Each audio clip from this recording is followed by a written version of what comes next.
Là nous sommes devant un gumi du Japon, donc Elaeagnus multiflora, qui a la particularité de pouvoir fixer l'azote grâce aux bactéries qui vivent en symbiose dans ses racines, dans ses nodosités.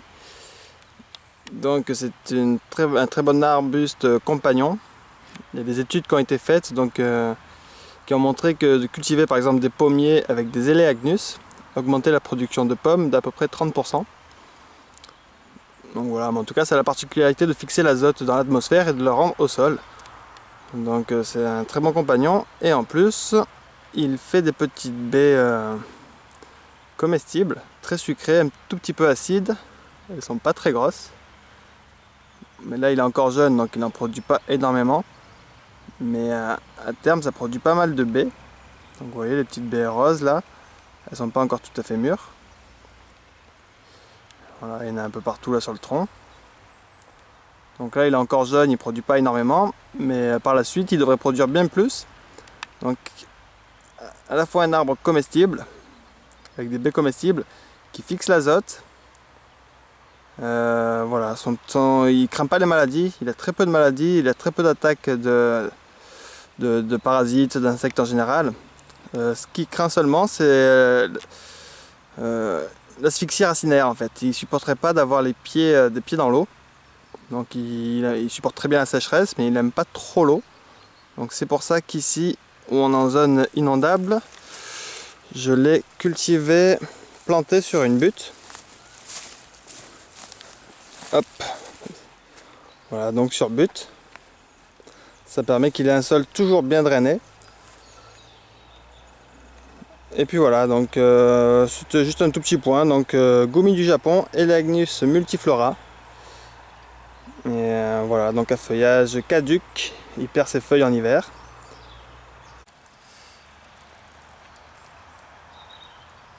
Et donc la fructification a lieu en septembre-octobre. Donc c'est pas mal, ça fait des fruits en début d'automne. Toujours dans la famille des Elaeagnus, nous avons donc l'Elaeagnus umbellata, ou olivier d'automne. Donc qui ressemble énormément au gumi du Japon qu'on vient de voir. Il produit lui aussi des baies rouges comestibles. Alors j'en ai mangé pas mal, mais je crois qu'il en reste quelques-unes par là. Ouais, voilà. Ça produit des baies rouges comestibles. Et il a la même particularité, donc il fixe l'azote, il supporte pas d'avoir les pieds dans l'eau, mais il supporte très bien la sécheresse. Et pareil, c'est un arbuste. Toujours dans les Elaeagnus, il y a aussi l'Elaeagnus angustifolia. Donc lui on l'appelle Olivier des Bohèmes. Il est comme les autres. D'ailleurs à la caméra j'imagine que vous voyez pas trop de différence. On voit un petit peu la différence de couleur du feuillage quand on le voit en vrai. Donc lui par rapport aux autres il devient plus grand. Il devient vraiment un arbre qui peut dépasser les 10 mètres dans certains cas. Là nous sommes devant un Elaeagnus ebinghae, donc c'est sûrement l'Elaeagnus le plus courant parce qu'on le trouve facilement dans toutes les jardineries. Il est très utilisé pour faire les haies en fait, on l'utilise en haie parce que lui, cet Elaeagnus, il a un feuillage persistant, donc il ne perd pas ses feuilles en hiver.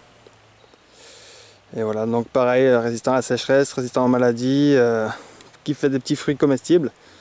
Lui ses fruits sont un petit peu plus ovales. Puis voilà, là on le voit pas trop bien parce que il est entouré de grandes prêles. Donc la grande prêle qui dépasse les 1,20 m. Donc lui il est juste à côté. Et puis voilà, donc Elaeagnus ebinghae, très connu dans les jardineries, on le trouve un petit peu partout. Et puis voilà, donc pareil, hein, quand on le cultive avec les autres arbres fruitiers, il apporte de l'azote aux autres. Donc là, juste derrière, il y a un noisetier. Hop, de ce côté-là, il y a un néflier du Japon. Et l'Elaeagnus qui est le compagnon de ces autres plantes. Toujours dans les Elaeagnus ebinghae, on peut trouver des variétés, notamment la variété Elaeagnus ebinghae Limelight. En fait, c'est exactement pareil que l'autre Elaeagnus dont je viens de parler, donc feuillage persistant, très utilisé pour les haies. C'est juste qu'il a un feuillage panaché jaune et vert. Voilà, sinon c'est exactement les mêmes particularités que l'Elaeagnus ebingae classique. Donc là pareil, il est dans la prêle, mais on voit qu'il commence à lancer des tiges un petit peu hautes. Voilà, donc ces arbustes peuvent devenir assez beaux quand on les laisse prendre leur taille adulte. Ils peuvent dépasser les 4 mètres facilement. Dans la même famille que les Elaeagnus, on a l'arc-gousier qui produit des petites baies rouges aussi comestibles qui fixent l'azote. Voilà, un petit arbre fruitier épineux, de la même famille que les Elaeagnus.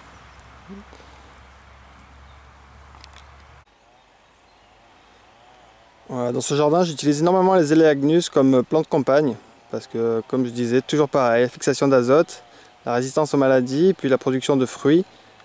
Donc là, c'est un ebingae à feuillage persistant, et je le cultive juste à côté des arbres fruitiers. Là, c'est un petit noyer. Et tout ça sur butte pour avoir un sol bien drainé, parce que je suis en sol inondable, en terrain inondable au bord de rivière.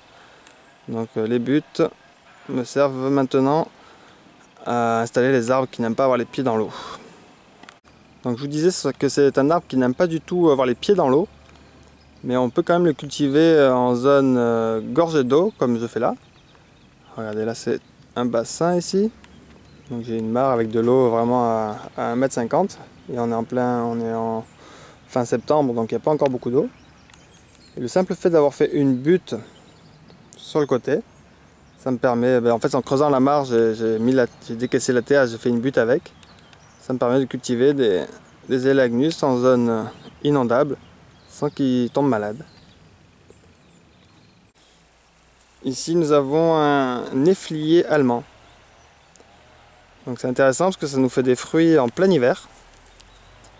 Il faut attendre qu'il y ait les premières gelées qui soient passées sur les arbres pour que les fruits soient blettes. Et c'est un très très bon fruit qui a un petit goût de compote de pomme poire. Voilà, donc le néflier allemand. Donc là il est entouré de poulettes. Juste derrière on a un petit prunier dans le poulailler, donc c'est pas mal aussi d'avoir des petits arbres fruitiers dans le poulailler. Ça permet aux fruits pourris qui tombent au sol qu'on n'a pas récoltés de nourrir les poules. Là on a un jujubier. Hop. Voilà, un autre arbre fruitier qui donne des fruits en automne-hiver, c'est le plaque minier, qui donne donc des kakis. Donc là c'est un kaki muscat. Donc il faut attendre que les premières gelées soient passées pour que les fruits soient comestibles, sinon ils sont trop astringents, et donc ils sont difficilement comestibles. Par contre, dès que les premières gelées sont passées dessus, les fruits sont excellents, sucrés. Voilà, les kakis quoi. Donc kaki, avec au pied du kaki un cosmos pour attirer des pollinisateurs, un petit pied de ricin qui chasse les rongeurs en général. Et j'ai aussi de la consoude, qui est aussi une très bonne plante compagne, qui va chercher les minéraux très profonds dans la terre et qui les remonte dans le feuillage.